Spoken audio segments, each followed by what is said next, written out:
bakristo mwese muryango w'Imana, nk'uko mubizi iki gihe cy'ikarema kitwibutsa ubwa mbere cya gihe cy'urugendo rw'imyaka 40 igihugu c'Imana camara mu bugaragwa kiva mu buja bw'Imisiri cerekeza mu gihugu c'isezerano. N'igihe rero bene Israeli bama bibuka bagakenguruka kubera ko Imana yari yababohoye kubw'ububasha bwayo ikaberekeza mu gihugu c'amata n'ubuki. Umuntu akubohoye akagukura hari hameze nabi, aho wacugwa ubufuni na buhoro, hanyuma cane cane akaca kwerekeza mu gihugu c'amata n'ubuki. Murumva yuko ataworeka kumukengurukira. Rero bama baza barakenguruka. Nico gituma mwumvise mu gisomwa ca mbere c'uyu munsi badushikirije, baza baribukanya kw'Imana ariyo nkuru, maze kumwe k'umwana yarezwe neza yama yibuka ko abavyeyi ari bo babwirijwe kumucira ikuzo imbere yuko afungura. Nabo rero bakama bariko baragenera Imana amera kare ngo bakenguruke. Ivyimburwa vya mbere bakabigenera Imana bakenguruka bati Imana yadukuye habi, Imana yatwerekeje heza. Umutima wo gukenguruka uvuye ku kwemera ko Imana ari ishoboye byose, Imana ariyo itanga byose. Mu gihe nk'iki rero natwe ni vyiza ko twoboneraho kwibaza nimba twama twibuka ko byose tubikesha Imana tukayikengurukira, ko rero ariyo nkuru, maze gutyo twaba dufise bike canke dufise byinshi mu buzima bwacu tukitwararika gushikanira Imana bivuye ku kwemera kwacu, tukayishikanira amera kare y'ivyo yama ituronsa. Kandi tumenye kuza turashikana amashikanwa yacu nk'igisabisho dutuye Imana. Urashobora gutanga amashikanwa ngakurya tugenda gutanga n'ayandi mashikanwa yose mu mibano yacu ya misi yose, kuko tugira tuti natwe nihagera urubanza nk'urwo azoheza atuzanire nk'uko natwe twabimweretse. Ariko mu mashikanwa y'Imana nk'uko muvyumvise mu gisomwa ca mbere, abwirizwa kutubera igisabisho ngo nimwaza gushikanira Imana muraheza rero muyibwire muti Imana tugushikaniye mu vyo waduhaye, kuko vyose tubikesha wewe. Natwe rero iyo tuje gushikanira Imana twame tugira ico tubwiye Imana mu mashikanwa dutanze. Naho tutorinda kuvyandika, Imana iyo dushikanira iravyumva. Akutanze ukangana kose ukabarira Imana uti Mana ndagushikaniye mu vyo wampaye, uranyibukira umworo. Ubukozi igisabisho uko bivuye ku kwemera. Ivyo ukoze bitavuye ku kwemera nta kamaro bikumarira mu nzira y'ukwemera kwawe, mu gutera imbere kwawe. Iki gihe c'ikarema kitwibutsa kandi ca gihe Yezu amaze kubatizwa kuzura mutima mweranda, nawe yamara mu gahinga imisi 40 yisonzesha kandi anywana rwose n'Imana imbere yuko atangura ubutumwa bwiwe. Nivyo inkuru nziza y'uyu munsi itwibukije, ikitubwira ko ari muri ico kiringo Shetani yaje kumugerageza kugira ngo imubuze kurangura ubutumwa bwiwe, imutesha ibanga,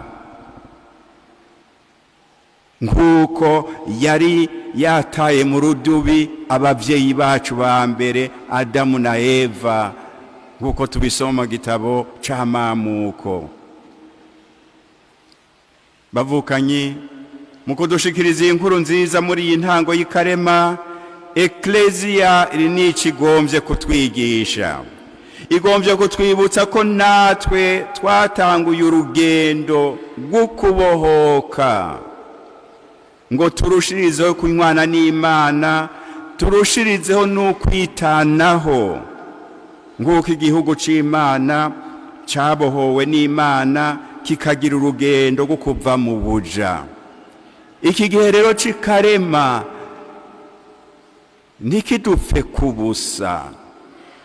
Turaba urugendo twotangura umwe wese ku giti ciwe, urugendo twotangura rwo kwibohoza, rwo gusaba Imana kwitubohora. Iki gihe c'ikarema kiduhe ko mu ngo zacu canke mu mibano yacu, birya bintu tubona ko ari vyo vyari bituboshe, bitubuza yuko hokwama hari akanyamuneza iwacu, turabe ingene twosaba Imana kwibitubohora, kandi irabishoboye kuko nta kimunanira. Iki gihe c'ikarema rero kitubere natwe urwo rugendo rw'uko dusaba Imana ko yotubohora. Mu ntango z'uru rugendo, Ekleziya itubwiye ivyerekeye imitego ya Shetani, kugira ngo rero natwe ntitwijajare ngo turi ntakogwako, kubera ko twoba dufise akanya gasumbirije kukwigishwa ivy'Imana, kuko murazi yuko mu gihe c'ikarema abakristo bose barahamagariwe kuja muri ya amapfungo n'igihe c'ukwigishwa ivy'Imana, mugabo kandi no kuronka amasakaramentu, uhereye ku isakaramentu ry'ipenetensiya, isakaramentu ry'ikigongwe. Rero ntitugire mugabo ngo kubera ko dufise ako kanya gasumbirije kukwigishwa, kugusenga nako guhimbaza amasakaramentu, ngo duhave twibaza ngo ubu rero nta bicumuro dushobora gukora, ngo Shetani ntishobora kudukorako. Ni mu gihe nk'iki nyene Shetani ca isi itazambaye ngo itubuze kurushirizaho kunywana n'Imana no kunywana hagati yacu, mu kutubwira ko Shetani yagombye guhubisha Yezu kandi yari yuzuye mutima mweranda. Ekleziya igombye kutubwira iti, iyo Shetani yarinze yigera umwana w'Imana, ntizotinya mwebwe abantu buntu. Ntihakagire rero uwijajara ngo agire ngo muri kino kiringo Shetani ntishobora kuntesha ibanga ngo impubishe. Nico gituma rero ku munsi nk'uyu natwe twoheza tukararamura amaso, kugira ngo turabe ingene Yezu yatsinze Shetani, natwe tubonereho kumwigana kugira ngo tuyitsinde mu mitego yayo yose, kuko murumvise yuko ifise imitego myinshi, nkako nyene ko ari Sekibi yama ifise imitego yose yo gushira abantu mu kibi. Twumvirije tukihweza rero uyu Yezu ingene yatsinze ivyariko biramugerageza. Icambere tubona nuko Yezu yari yuzuye mutima mweranda. Inkuru nziza yatanguriye ngaho nyene ngo yuzuye mutima mweranda, Yezu agenda mu gahi. Yari yuzuye rero mutima mweranda, niwe yamuyobora muri ubwo bugaragwa yarimwo. Shetani yisanze umutima utuzuye mutima w'Imana, igasanga umutima ugaragara, birayorohera kwiganzira uwo mutima, kuko nta kiyigwanya kiba kirimwo. Yezu yaratsinze shetani kuko yari yuzuye mutima mweranda.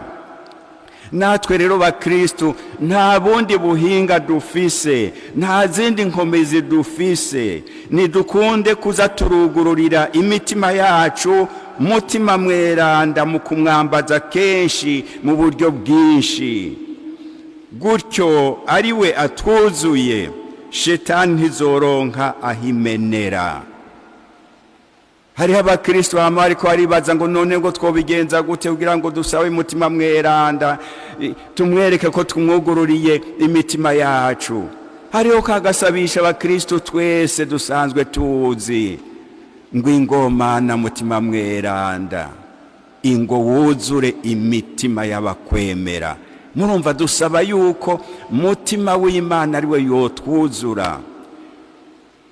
Umukristo rero nyawe ntiyokwirengagiza kuza aravuga kenshi gashoboka mwenako gasabisho, kuko bica vyereka Imana yuko witeguriye kwakira iyo ngabire Imana yama yaduhaye, ingabire ya mutima mweranda. Twuzure na mutima mweranda, nibwo bukomezi dufise bwo gushobora gutsinda shetani nk'uko Yezu yayitsinze. Ica kabiri, turiko turazirikanira ijambo ry'Imana ry'inkuru nziza ingene Yezu yatsinze shetani. Ica kabiri tubona nuko Yezu atakanzwe nuko shetani ije yishimikiza ibisa n'ijambo ry'Imana. Ntiyaciye aja narwo ngo ni intumwa y'Imana kuko iri kiravuga amajambo y'Imana. Vy'ukuri uri kuraraba amajambo yose shetani yakoresheje yari amajambo afatiye ku ijambo ry'Imana, nko kuvuga ngo kuri umwana w'Imana. Murazi yuko uko ariko kwemera shimikiro dusanga mu nkuru nziza zose, ngo kuri umwana w'Imana. Murabe kangahe yabivuze iyo shetani ngo kuri umwana w'Imana. Aya mabuye rero yahindure kuri umwana w'Imana, ni wimanure kuri uyu musozi, ngo kuko hasanzwe handitse mu Izaburi, kandi nyenega niko vyanditswe, ngo hasanzwe handitse yuko ngo Imana izocirungika abamarayika kugira ngo ntutsitare no gutsitara. Yezu ntiyakanzwe nuko iyo shetani yishimikiza ibisa n'ijambo ry'Imana ngo ace aja narwo. Shetani irashobora kwihisha inyuma y'ibintu vy'Imana kugira ngo ihende umukristo. Uretse ko duhejeye kuvyumva muri iyi nkuru nziza y'uyu munsi ko shetani yagumye igomba guhenda Yezu ihereye ku ijambo ry'Imana, turazi ko no mu bwuzure bwa mbere mu guhenda abavyeyi bacu ba mbere Adamu na Eva, shetani yatanguye ngo none Imana, ngo Imana ntiyabariye gutya na gutya. Ukamengo niho yari iri muri ico kiringo, ngo ntiyabariye gutya na gutya.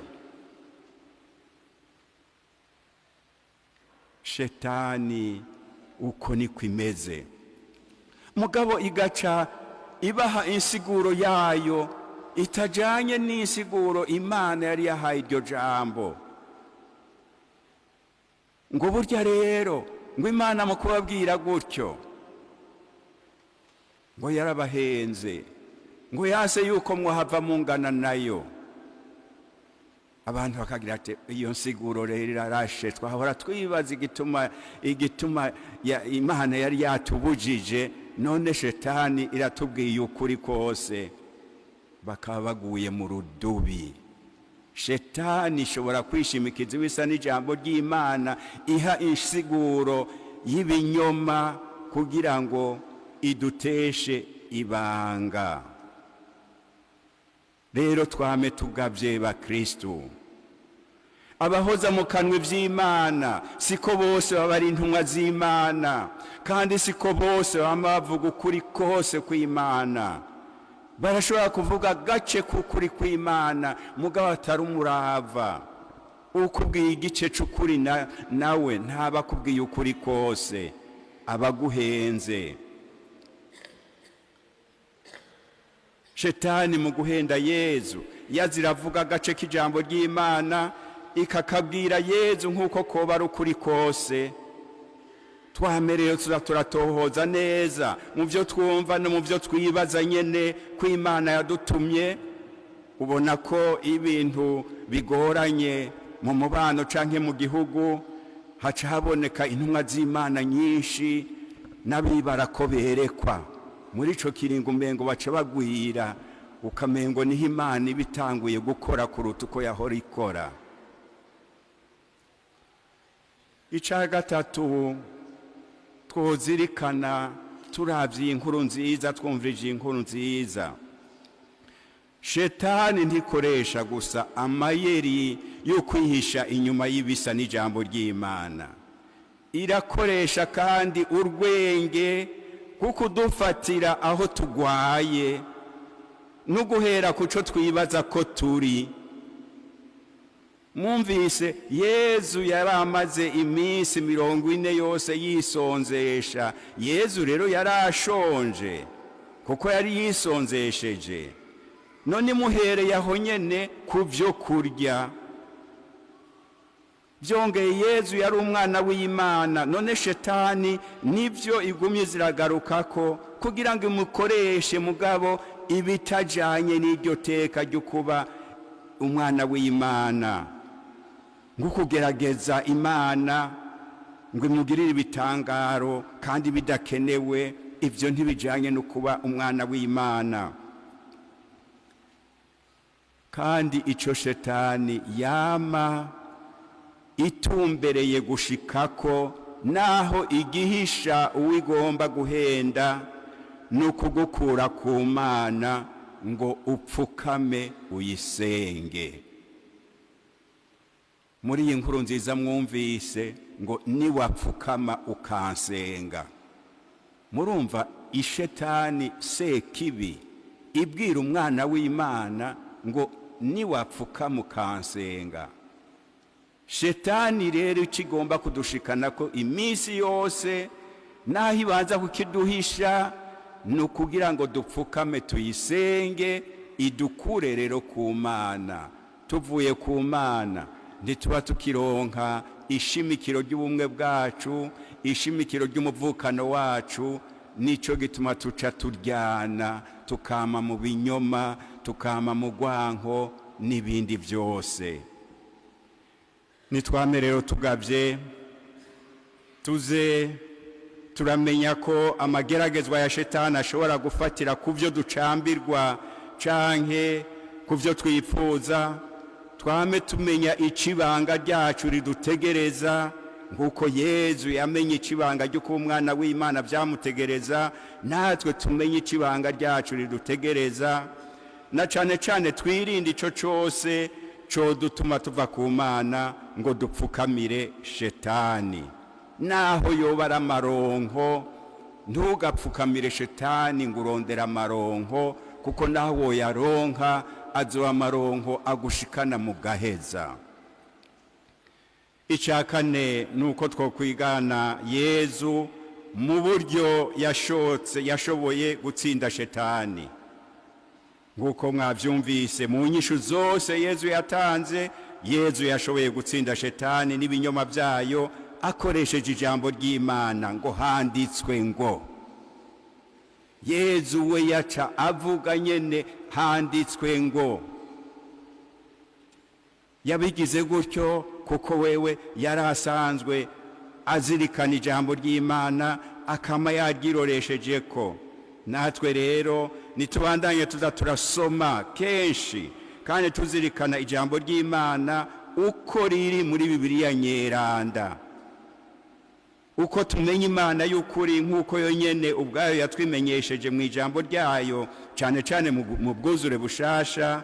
Niko dushobora kumenya ko Shetani itubwira ibinyoma maze tukazibukira imitego yayo.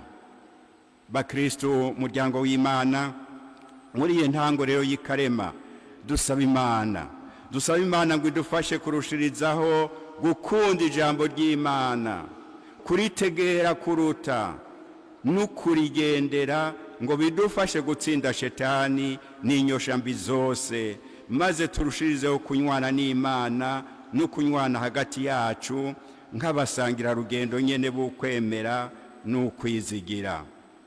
Mboneyeho gusubira kwifuriza mwese igihugu c'Imana, kubifuriza mwese kuzogira ibihe vyiza vy'ikarema, ntize ibasige uko yabasanze, maze twese tuze duhimbaze Pasika y'Umukama n'umwambiro mushasha, twumva twabohotse mu nabi yahora ituboshe. Ese Imana yobana namwe, ikabana n'umwe umwe wese, kugira ngo urwo rugendo rubakundire mwese. Amen.